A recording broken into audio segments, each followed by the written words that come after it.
Syllabus.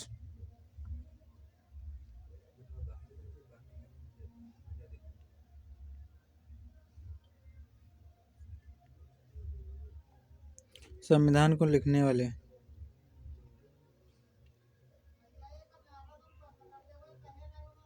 बात करते हैं संविधान की। संविधान को लिखने वाले हमारे प्रेम बिहारी नारायण था।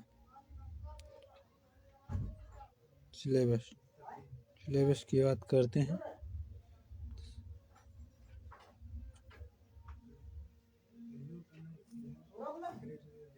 पूरे गेट बंद कर। संविधान का विकास सिद्धांत।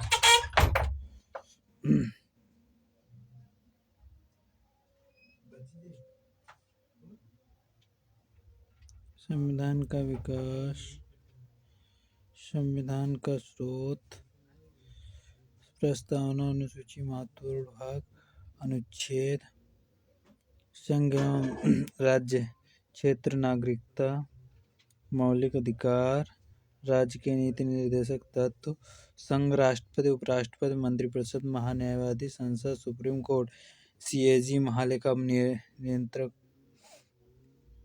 आगे बात करते हैं 8 नंबर पे राज्य, राज्यपाल, राज्य मंत्रिपरिषद, महाधिवक्ता, विधानमंडल, हाई कोर्ट। और इधर आ जाते हैं अधीनस्थ न्यायालय। ठीक है, महाधिवक्ता भी इसमें है। केंद्रीय शासित प्रदेश पे आ जाते हैं। फिर 10 नंबर पे आ जाते हैं पंचायती राज और नगर पालिका। 11 नंबर पे आ जाते हैं केंद्र राज्य संबंध। 12 नंबर केंद्र राज्य अधीन सेवाएं। 13 नंबर पर निर्वाचन आयोग। 14 नंबर राजभाषा। 15 नंबर पर आपात उपबंध। 16 नंबर पर आ जाओ संविधान संशोधन। ठीक है, भारतीय संविधान, संवैधानिक विकास का सिद्धांत। ठीक है, अब आ जाते हैं 1773 का रेगुलेटिंग एक्ट। इस एक्ट के तहत ईस्ट इंडिया कंपनी का पहला लिखित कानून बना। ईस्ट इंडिया कंपनी का पहला लिखित कानून बना।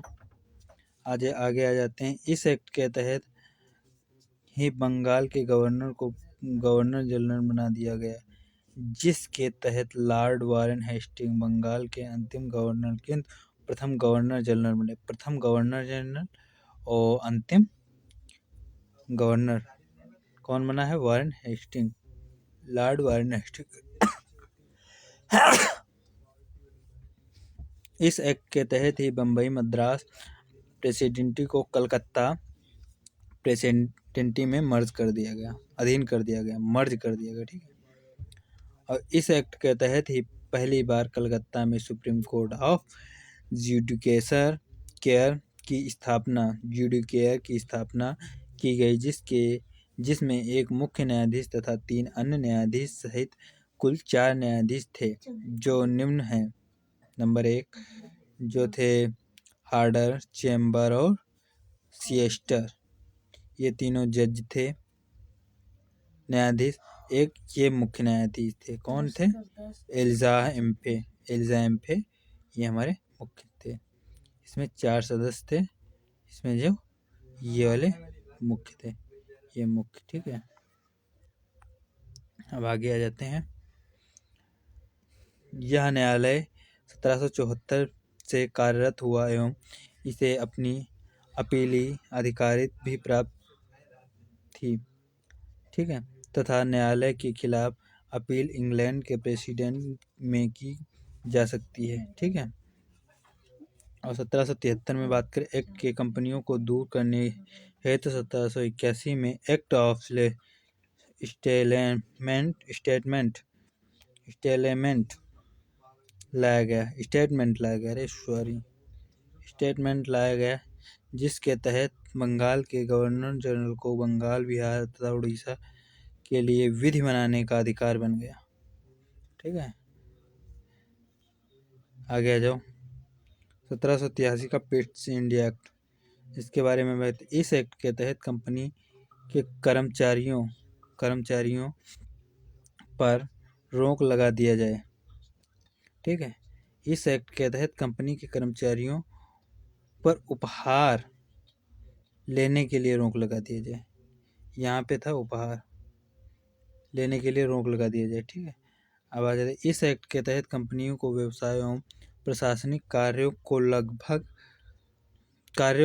अलग कर दिया गया। मतलब व्यवसायिक कार्य और जो प्रशासन के कार्य चलते थे, इनको अलग अलग कर दिया गया। ठीक है, और कंपनी को प्रशासनिक कार्यों हेतु बोर्ड ऑफ कंट्रोल नियंत्रक मंडल की स्थापना की गई। ठीक है, नियंत्रक मंडल की स्थापना की गई। ठीक है, इस कंपनी के व्यवसायिक कार्य हेतु कोर्ट ऑफ डायरेक्टर मतलब निदेशक मंडल की स्थापना की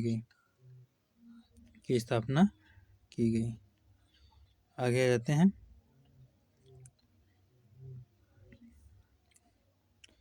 इस एक्ट के तहत भारत में दोहरी शासन प्रणाली की शुरुआत की गई। 1773 के अधिनियम 1773 के अधिनियम के तहत कंपनी के व्यापारिक अधिकारों को 20 वर्ष के लिए बढ़ा दिया गया। कंपनी के अधिकारों को 20 वर्ष के लिए बढ़ा दिया गया। हम बात करते हैं हमारे 1813 के चार्टर एक्ट पे। इसकी बात करते हैं। इसमें आते हैं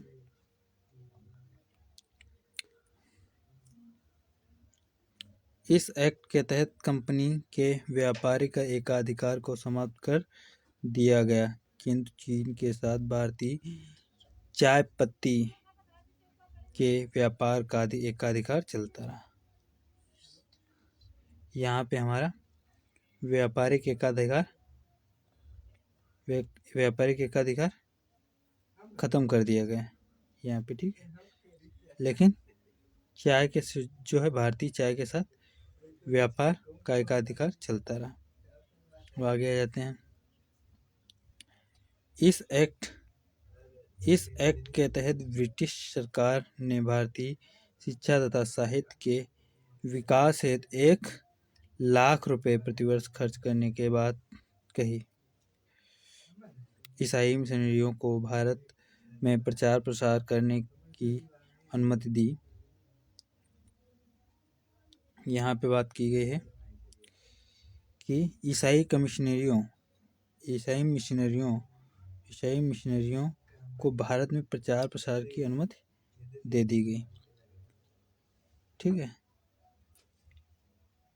इस ब्रिटिश के तहत ब्रिटिश सरकार ने भारतीय शिक्षा तथा साहित्य के विकास में 1 लाख रुपए, मतलब भारतीय शिक्षा और साहित्य में इसके विकास के लिए 1 लाख रुपए खर्च किए। और 1873 का एक्ट के बारे में बताते हैं। 1873 का एक्ट हमारा रहा। इस एक्ट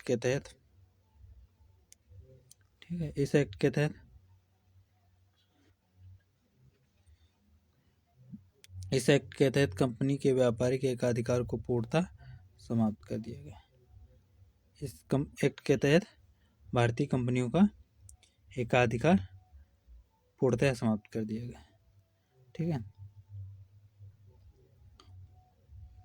पहले क्या किया गया था? व्यापार के साथ एकाधिकार समाप्त कर दिया गया था, लेकिन भारतीय चाय के साथ एकाधिकार चलता रहेगा था। ठीक है, भारतीय चाय का चीन के साथ व्यापार का चलता रहा था। और फिर आ जाते हैं, इस एक्ट के तहत चीन और बंगाल गवर्नर जनरल को अब संपूर्ण भारत के गवर्नर जनरल बना दिया गया। इस प्रकार केंद्रीकृत शासन व्यवस्था की शुरुआत की गई। आ जाते हैं,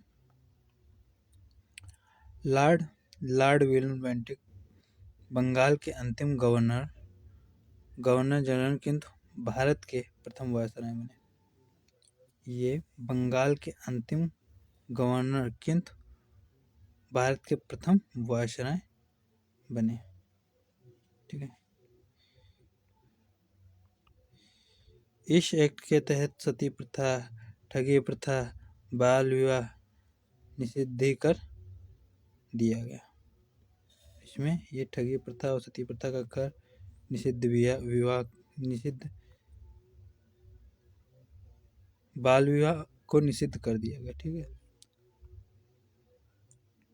अब आ जाते हैं आगे। इस एक्ट के तहत गवर्नर जनरल को की परिषद में एक विधि सदस्य को नियुक्त का प्रावधान किया गया, जिसके तहत लॉर्ड मैकाले भारत के प्रथम विधि सदस्य नियुक्त किए गए।